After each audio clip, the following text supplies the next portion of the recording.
Hi friends. You may hear kitty scampering noises in the background. They're all charged up and that's just the way it is, so we'll try to ignore them. All right, why am I here? Well, I don't know. Let's find out. Or maybe I do know. We'll see.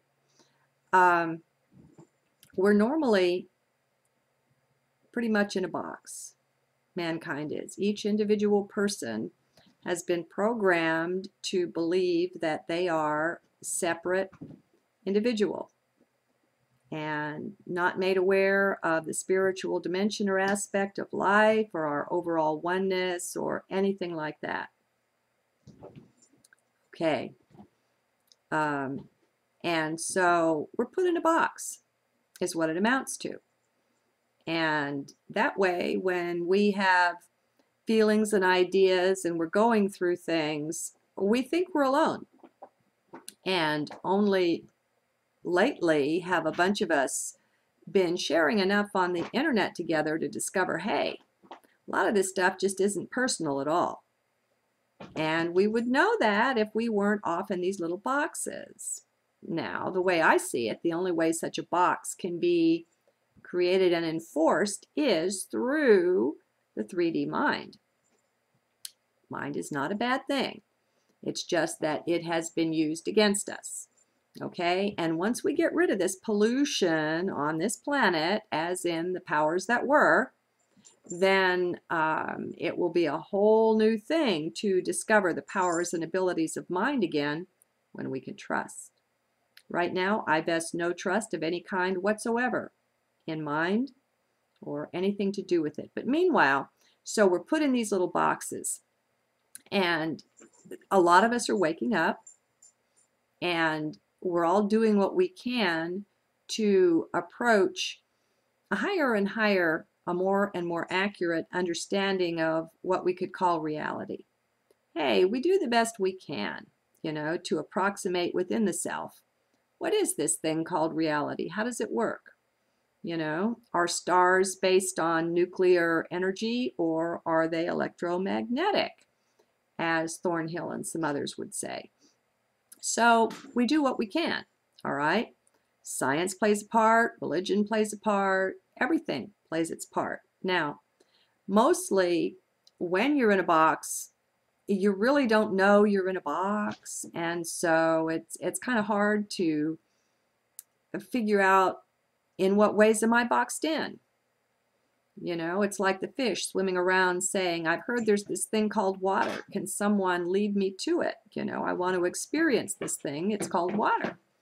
Not knowing that that's his whole living environment. So we're a little bit like that. Now, as an example, and it might be too intense for some, but I think most will be okay with it. I'm providing links to a couple of videos, both of them about an hour and a half long. So if you want to invest the time in it, if you have the time to invest, great. Maybe this is for you. If not, well, sorry about that.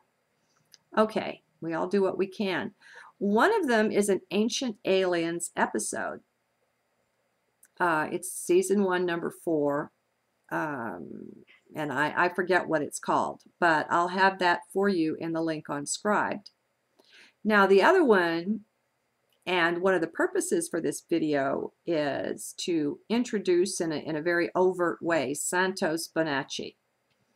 For whatever reason, he's Italian, but he's living in Australia, got a delightful accent, and he gives lectures on what he has studied and studied deeply. One of those things is called Astrotheology. And lest any of us think that's a new word or new agey or anything like that, he will show you books from back as far at least as the 1800s, maybe earlier, using this term.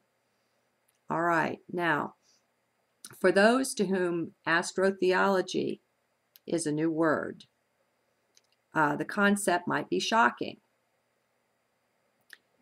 It is the idea that what's in the Bible is allegorical.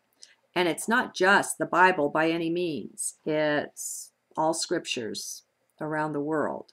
He's using the Bible because he's in the West, and that's what we're most used to as a scripture.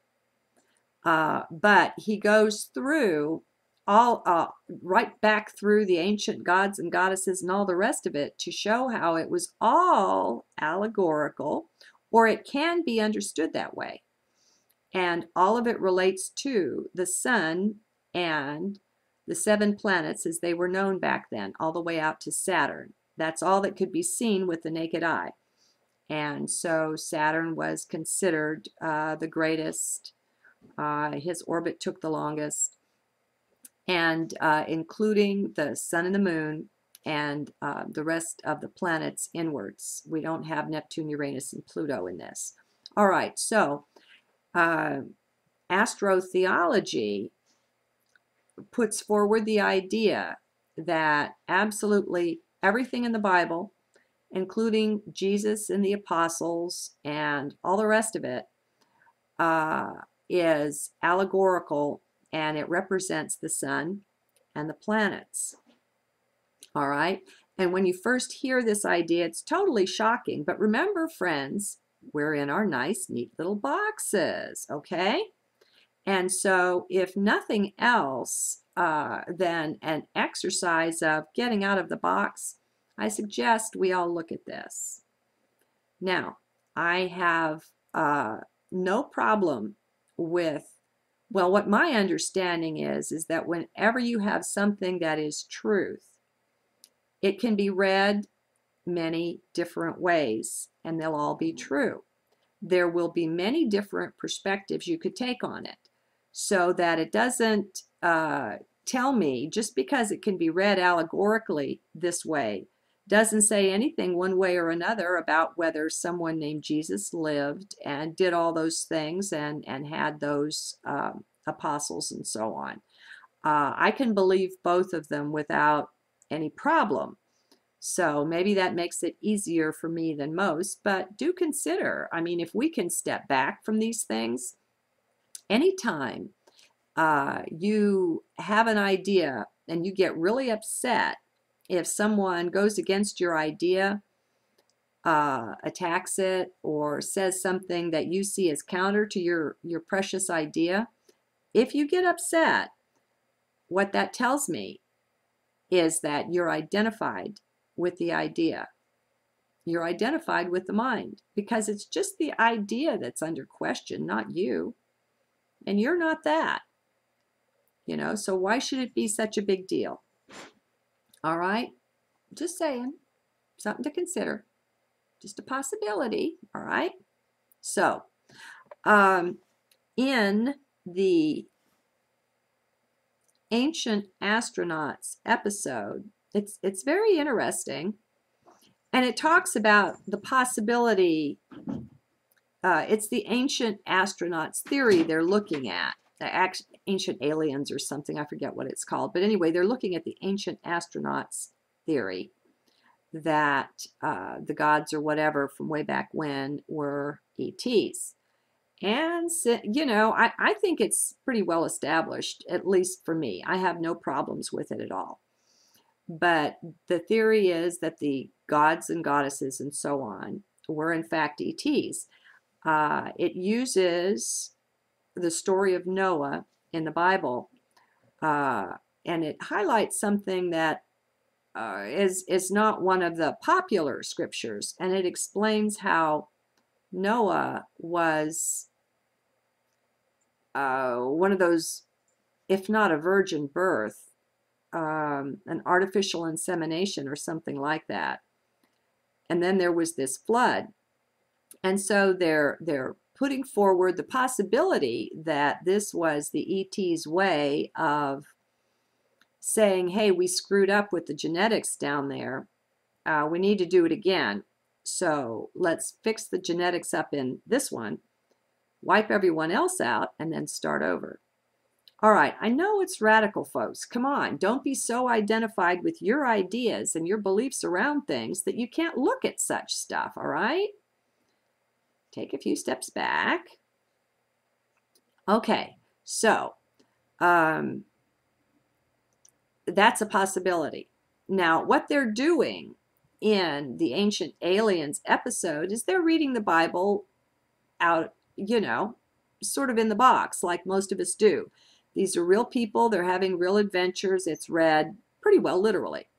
All right. Now, I'm also providing a link to one of Santos's lectures. Now, his lectures are usually, you know, in the neighborhood of 3 hours long. And so this will be to a part 1, and it's on Astrotheology. He has a beautiful series where he gave 3 different lectures. I think it was 1 a week that he was giving there in wherever he is in Australia. And the first one was on just pure astrology. And he's a pretty good authority on that, I'll tell you. The second one is Astrotheology. And the third one is on the occult understandings of it, whatever it is. I don't have it open right now. I've got absolutely everything closed trying to get this software to perform right here. So, you know, there's about about 9 hours worth of listening. I've just given you a link to 90 minutes of it so that you can sample it for yourself. If you like it, however, it can be pretty exciting that there's a 9-hour series that you can go back and start at the beginning and follow it through. Now, I am not saying I buy everything that Santos says the way he says it. I don't buy into all of his beliefs. He holds some of them pretty strongly. But then, you know, whenever you're following your bliss, it's a part of that, perhaps, to hold certain beliefs because they support you in what you're trying to do there. So I think we need to give everybody the right to have whatever beliefs they want to. And just because they've got something that they believe that you don't, I don't know, folks. Life is a lot more exciting and a lot more fun when we step back from it, because then we can sample all different shapes, varieties, and flavors of reality. And whenever we have something that's really truth to begin with, and I do believe astrotheology has a solid foundation in truth, then there's all different kinds of ways of looking at it. We can extract all kinds of wonderful things out of it. And what gets in the way is our own garden of belief and what we have growing there. And a lot of us have things growing out of control that kind of take the place over and are unfriendly to any other kind of belief. Just saying. All right, so I am presenting both of these links. My purpose is to help us break out of the box. First of all, to see that we're in the box, because I'm fairly confident that one or the other or both of these videos will be challenging for you out there. All right? I mean, maybe you're just nuts like me and you have no problem with any of it. But most things you have to have presented and have some time to kind of ponder first. And so if this is a first for you, well, you know, you might not be coming back and commenting on my video here for a week or two to give you time to absorb it all. I want you to have fun. And I want everybody everywhere to break out of the box. So even if we just take one step closer to being free, that's a big deal. Even if it's just that next time somebody brings something like this up, we don't get quite as upset about it. Hey, that's improvement, isn't it? Remember, we're all perfect already. We're just fine. And we're in the process of discovering that. Whatever. I mean, 3D is kind of freaky. It's kind of wacky. And so, hey, you know, the thing that most of us forgot about was having fun.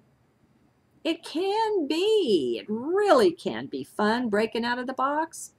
It doesn't have to be all kinds of threatening and scarifying and all of that stuff. Come on, they're just ideas. Okay? And if they upset you too much, well, you're identified with your mind. You think you are that.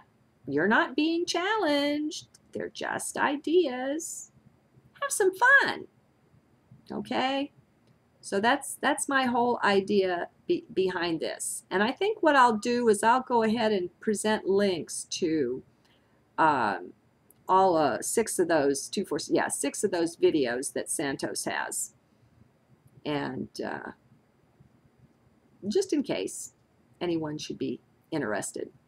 I download his stuff and I listen to it sometimes at night. I don't like being online all the time.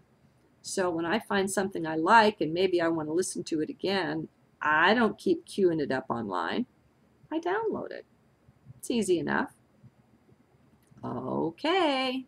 Guess that's all I have to offer here. Sorry I've been flashing you, but I tell you, I look like crap today just to show you. Well, let's see. Yeah, I'll show you before I hang up and you'll see why I was hiding. See? Don't I look just wonderful? Yeah. Okay, see you again soon.